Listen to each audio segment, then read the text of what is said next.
Thank you. It's not your business model that sucks, it's you that sucks.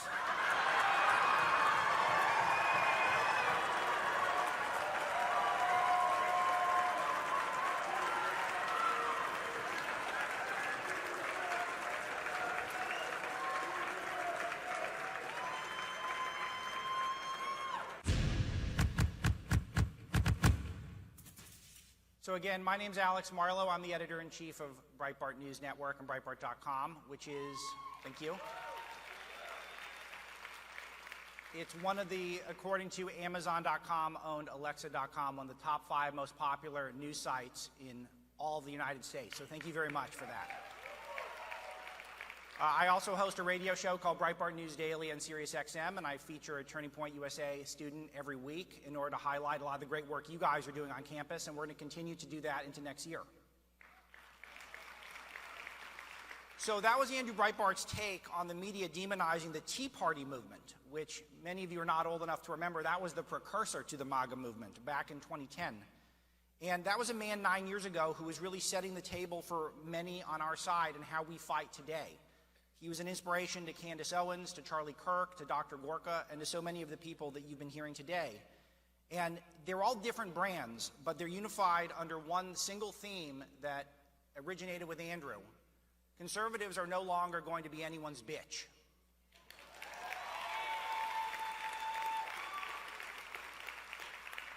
So Andrew passed away 7 years ago when he was just 43, but the conservative movement today is filled with his energy and his strategy, as well as his attitude.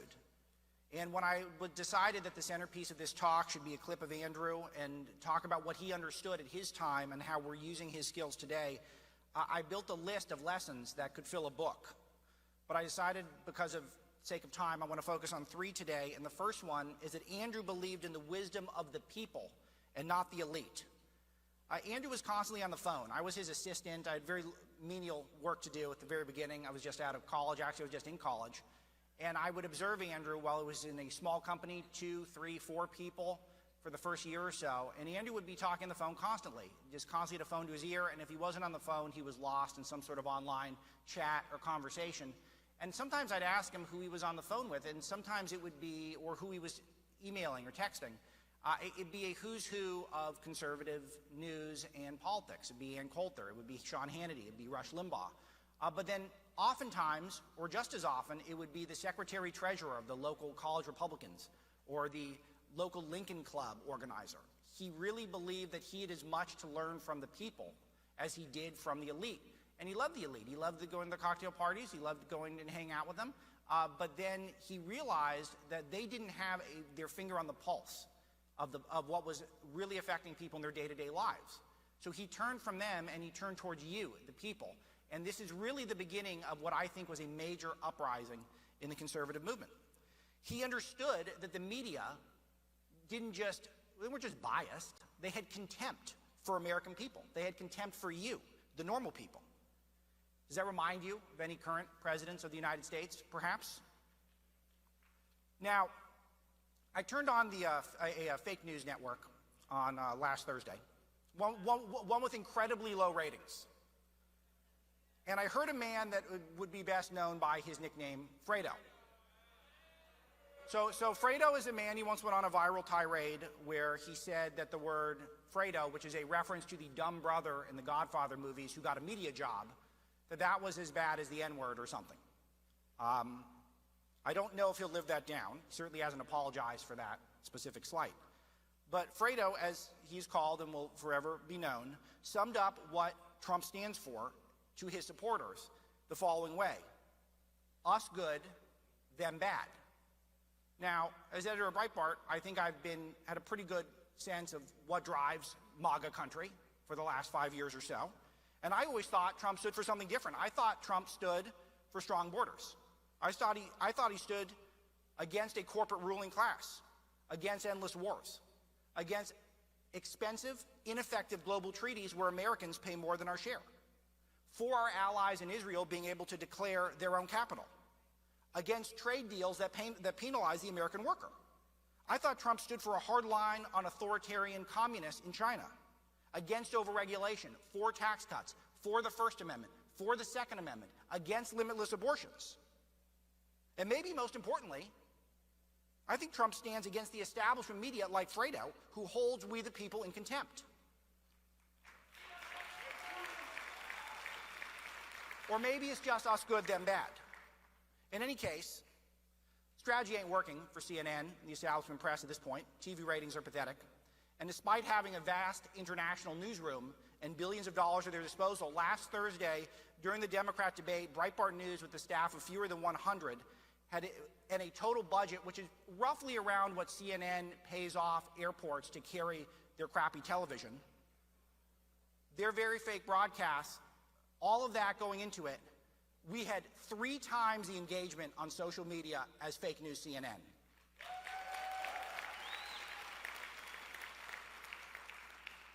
And by the way, guess who had number 1? I'll give you a hint. President Trump. I guess I didn't give you a hint. So Andrew knows that the fake news thinks you're stupid and he thinks they should tell you how to live. But the media has been doing this for a while. I think we fought back pretty effectively, that data being a good example of it. But I'll tell you, there's a big battle brewing, and that's with the masters of the universe. Google, Facebook, Twitter, YouTube, and Instagram effectively own the internet. They're controlled by 3 companies from one town, and they have one political worldview. Now, could these tech dictators be benevolent? Sure, but are they? Let's look at some of the evidence. At Breitbart, we broke an hour-long video last year of a weepy meeting at Google, just after the 2016 election, where an executive said that Google must ensure the rise of populism doesn't turn into a world war or something catastrophic, and instead is a blip or a hiccup. Ensure, he said. Well-documented discrimination against the right in news and search, and now they're censoring Trump ads. And they expressed a strategy that they want to influence conservatives in Washington by cutting them some checks. Sadly, that strategy is working. Google also owns YouTube, which is known for demonetizing and firewalls, unfairly targeting conservatives. Facebook, which also owns Instagram, turned down their algorithm to slow down Breitbart. Breitbart, according to a study put together by Harvard and MIT, had the highest Facebook interactions just ahead of the fake news New York Times in the 2016 presidential election. This was a problem. Facebook got a lot of crap for this. So they dealt with it by turning down everyone's news and turning down the reach of all news. So they're also teaming with left-wing groups to do fact checks. They deboost unwanted content according to a whistleblower. And who decides what's unwanted? The same people. Mark Zuckerberg and his group of left-wing people in Silicon Valley. They decide. Totally subjective. They even have a hate list. That hate list includes Candace Owens. So they won't let you name the alleged whistleblower from the impeachment. So which means that Mark Zuckerberg, as functioning as the editor-in-chief of the entire internet, has said that an executive branch worker who is trying to single-handedly take down an American president, we don't even get to know his name. By the way, everyone thinks it's a guy named Eric Ciamarella. We don't know for sure, but we think. So Twitter, known for shadow bans, they allow racism to stand, provided it's against white people. And they now ban you for misgendering, which, can I say, misgendering is not real. See, I can say that a man is a man and a woman is a woman on this stage. I can say that we're actually robbing young girls of part of their childhood by insisting that men get to compete against them in sports. However, if I tweet that today from my account, I will get kicked off of Twitter. So somehow these companies, maybe something should be done to address this. But if you say that, you're now all of a sudden some sort of a left-wing commie. In fact, many prominent conservatives literally believe the solution to this is to build our own Google and to build our own Facebook, etc. So, in fact, I want to reassure some of you who think that this is encroaching big government conservatism. This is very important. This is the only key detail I want to mention today. All of this is based off of all these protections that allow for these companies to discriminate against you is with something called Section 230 of the Communications Decency Act, which protects these companies as platforms, not publishers. This shields them from lawsuits arising from good faith censorship of content, which means they can censor and they can ban and they can discriminate and they're off the hook for it because of this rule, Section 230. Now, there are certain people like Senator Josh Hawley of Missouri who has legislation out that would amend this, that would fix this. So if you're concerned that you don't want regulation of private businesses, first of all, you can't discriminate based off of race or religion or sexual orientation, and there's blatant discrimination going on against viewpoints, your viewpoint. And second of all, what we're calling for is not so much new regulation, fixing a broken one, which is allowing for discrimination of people like you. And let us be clear, the goal is to shut down the MAGA movement in order to prevent Donald Trump from getting reelected and having this movement, what we're building here, have any longevity. So that was the most serious bit. This is it gets a little more fun. One of Andrew Breitbart's other tools was holding up a mirror to the media. He knew that he didn't need to editorialize to show the absurdity and the hypocrisy of the left. I picked some headlines just from one of our verticals this week. We've got about a dozen or so at Breitbart. These are sections. And this is just from our entertainment vertical. These are just headlines from last week.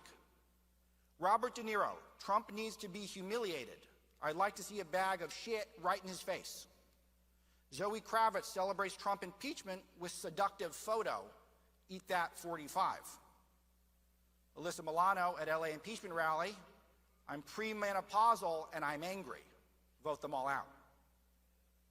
Rob Reiner defends champion of our survival Greta Thunberg against soulless Trump. Robert De Niro again. Trump a nasty little bitch and his supporters are crazy. Okay, attacking the supporters, that's a good idea. Patton Oswalt, actor, if you voted for Trump, you're a stupid asshole. If you support him, you're a stupid asshole. Borat director Larry Charles warns of deadly riots if Trump remains in office. Bette Midler decries much less classy discourse after calling black Trump supporters props and fantasizing about the Trump family being hanged. And a bonus one, transgender professor, this is Christmas, after all, Rudolph the Red-Nosed Reindeer is the queerest holiday special. So, the truth is fun. You get to share this stuff, and I don't have to editorialize. That's our parlor trick. This is why people try to ban us, but it's hard to do, because we're just quoting them. We're putting a mirror back on the media. We do the same with the Democrats. We do the same with the establishment press. We do the same with the globalists in Europe. So while the media was misleading the public on how Trump got urinated on in Russia and then became Putin's puppet, that hoax, and the Covington kids are monsters hoax, and the Ferguson hands up don't shoot hoax, and the Trayvon Martin was lynched lie, and the Kavanaugh runs rape gangs hoax, and they believe that climate change is an existential threat even though I just bought a seaside mansion and I have an irrational hatred of nuclear power hoax, that Trump said they were good Nazis in Charlottesville hoax, and that Elizabeth Warren is actually an Indian. They're lying about all this stuff. In the meantime, at Breitbart, we were covering Brexit. We were reporting on globalist trade deals that ended up leading to the gutting of our middle America, blue-collar jobs, which were replaced by opioids, if they were replaced by anything at all. We were reporting on the immigration crisis, where Breitbart has been down to the border every month for the last 5 years, and report that, yes, Barack Obama was holding migrants in cages and passing out Mylar blankets that looked like tinfoil to shield them. And the reality of the cartels, which is that while we only know some of the people who are crossing our border illegally, you don't cross the southern border illegally unless you have made a deal with the most violent extremists we've got, the Mexican cartels. Literally, you guys aware of this? Probably about 75% of women who come up are raped along the way. Every one of them who makes it has a debt to the Mexican cartels. This is a story that the establishment media completely uninterested in because they're so busy covering all this fake news. But last but not least, and this is one where I think Turning Point's done a great job, is they use humor. Andrew used humor. He was the OG meme master. He was the type of guy who, when he would show up at a protest, he wouldn't just show up, he would show up on roller skates. How many of you remember the Anthony Weiner scandal? So Andrew was at the forefront of that. We were the first to report that Weiner had claimed that he'd been hacked when he had sent out a bulging underwear picture. And when Weiner went to resign at his press conference, Andrew hijacked the press conference and took on the media right before Weiner came out and gave a tearful resignation. If you guys have not watched that on YouTube, you must. And if you have watched it, watch it again. It is my favorite YouTube moment by a mile. I think Trump does the same thing, and people have not given him enough credit. His comic timing is honed from 30 years of being in the public limelight, being a TV star. And the media is unwilling to concede this. But perhaps in 2020, he'll get a challenger with a sense of humor. Let me read to you something from Joe Biden. He said this a couple of years ago about his time as a lifeguard in Wilmington, Delaware, back in the 60s. He's quite old. And this is not going to be the corn pop story, which I think I brought up. I think I brought up corn pop last time I was here. Okay, here, this is from the next president, Biden. And by the way, you know, I sit on the stand, and to get hot, I got hairy legs that turn, turn blonde in the sun. And the kids used to come up and reach in the pool and rub my leg down so it was straight. And then watch the hair come up back again. They look at it. So I learned about roaches. I learned about kids jumping on my lap. And I loved kids jumping on my lap.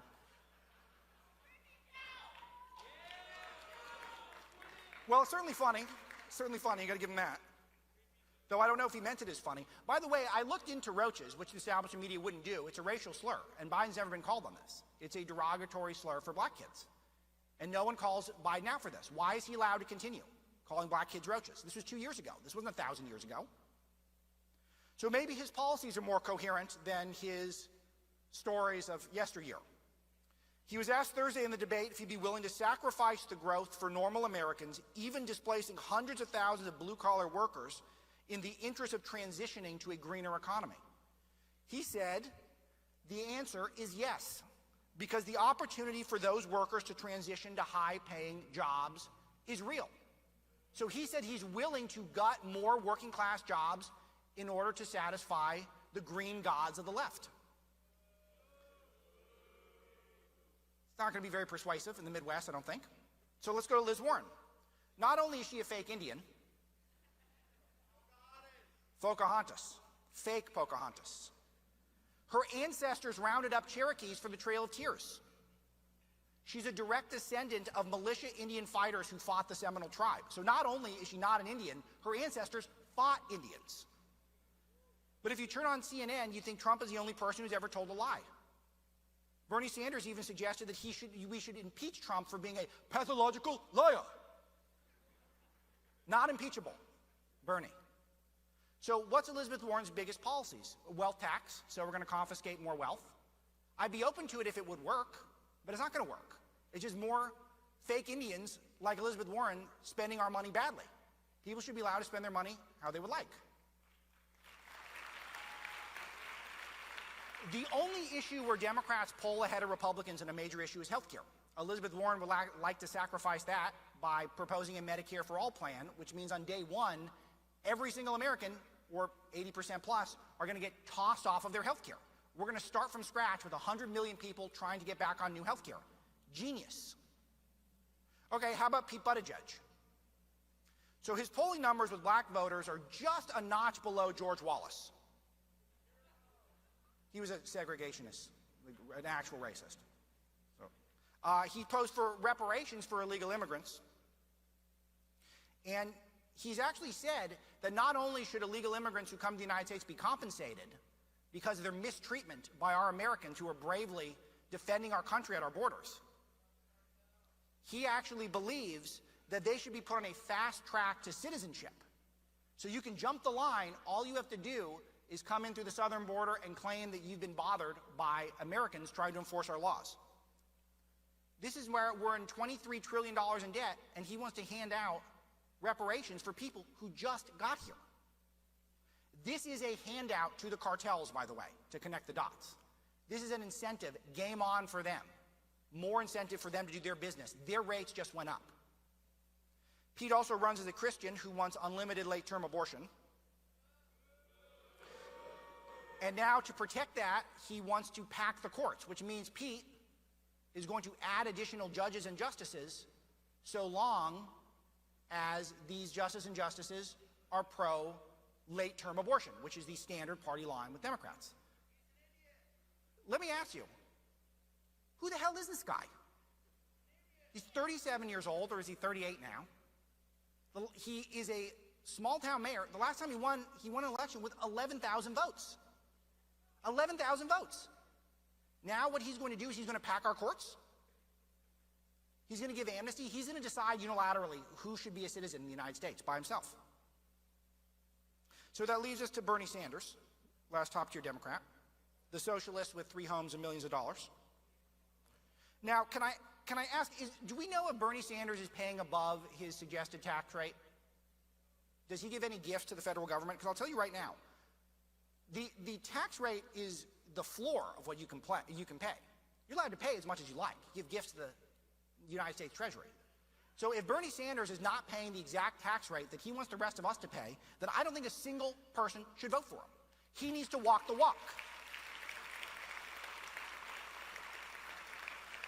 So he's not just one of the oldest people in the world. He's also one of the whitest. Yet he walks around calling everyone a racist.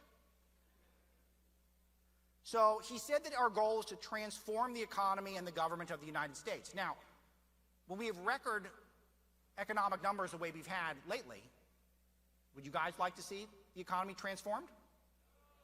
Maybe like a nip or a tuck here and there. Certainly, I would too. But we're going to transform it. But here's the issue here, and this is what 2020 is all about, is there's a dime's worth of difference with all these candidates. They all want a Green New Deal. They all want to target our speech. They all want to raise our taxes. And there will never, ever, ever be a border wall if Donald Trump is not reelected in 2020. So what we do at Breitbart is we break down these terrible ideas and tactics using the tools that Andrew gave us. And I got to be honest, it's a great way to make a living. But you see the stakes. And that's why today I leave you with a call to action. So we go, how many of you in this audience are Andrew Breitbart? I want to see 5,000 new Andrew Breitbarts after this event. I want you to take that spirit, his fight, his humor, his attention to detail, and his ability to dunk on the left, and I want you to take that back to your communities. Get involved at whatever level you can. Get yourself informed, get yourself activated, get yourself motivated, because everything is on the line. You're drawn to the fight. We can see it in your face already. And I can tell that we need every one of you to go up against the left at this moment. You are the next Andrews, and it's up to you to set the table for the generation that will come next after you. The same way that 10 years ago, I was in these seats exactly where you were. And I can see, looking over your faces and talking to so many of you in the halls, that you're inspired and you're informed and you're ready to go. And most importantly, you're not the type of people who are going to be anyone's bitch. Thank you.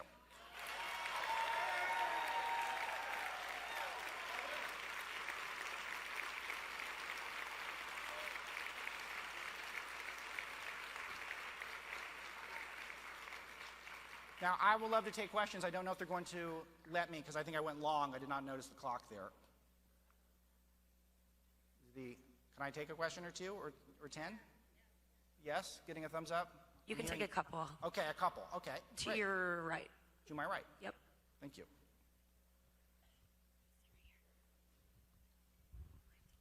Hi, Alex. I listen to you every morning if I can get up that early. Oh, thank you. I'm a faithful listener. There's an app on demand, commercial free, just like a podcast. Exactly. I support your satellite radio. It's kind of expensive, but it's worth it. Anyway, what I do, and I want your advice, I go to gas stations. Yeah. And I talk to everyone there. Yes. They're total strangers, and I say, "Excuse me, sir, ma'am, do you mind if I ask you a question?" And then I say, do you want your savings to be taxed? Yeah. Do you want to be able to drive your car? Do you want the government to be in your house? Do you want them to take it away from you? You keep asking questions, and I find that you get a yes or a no for an answer. And that's what we all need to do in this room, is go to the gas station and ask lots of questions.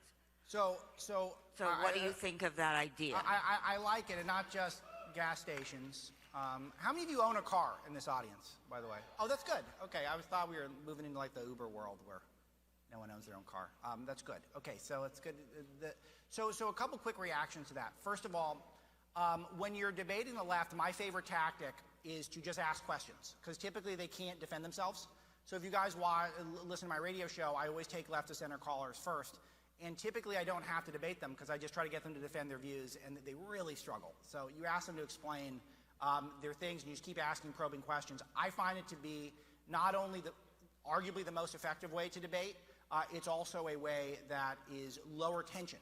So you can perhaps, after owning them, you can still be friends, sort of. So that's a big one. The other thing about the taxing the savings, this is the whole point of the wealth tax. I'm very disturbed about what the older generations are doing to my generation and your generation economically. I don't think the playing field is nearly as fair as it once was, and I'm troubled by this. And I see some economic trends where I see how there would be where people would be compelled to have sort of Elizabeth Warren-style tax plan where you start just taxing the savings of wealthy people. The problem is I don't think the government knows how to spend that money when they get it. And second of all, she's starting with 2 cents on billionaires. Well, who's to say that's not going to be 10 cents on millionaires within 5 years? We don't know what it's going to be. And eventually, she's going to start confiscating everything. So the government there's enough rolling in. I think they need to learn how to spend what they already got coming in, and they're wasting so much of it. So I think this is a big thing. That would be my retort there, is that what's your evidence the government is responsible for spending our money? They ruin everything. They're ruining our schools. You see how much money we were wasting in Afghanistan? It's unbelievable. There's not an area of the government that operates efficiently. So what's the solution for Elizabeth Warren? Just start taking money out of people's savings accounts. No, thank you. That's all the time we had. That was the last Okay, question. I gotta run. Thanks, everyone. So say what you're gonna know, say what you're gonna know, say.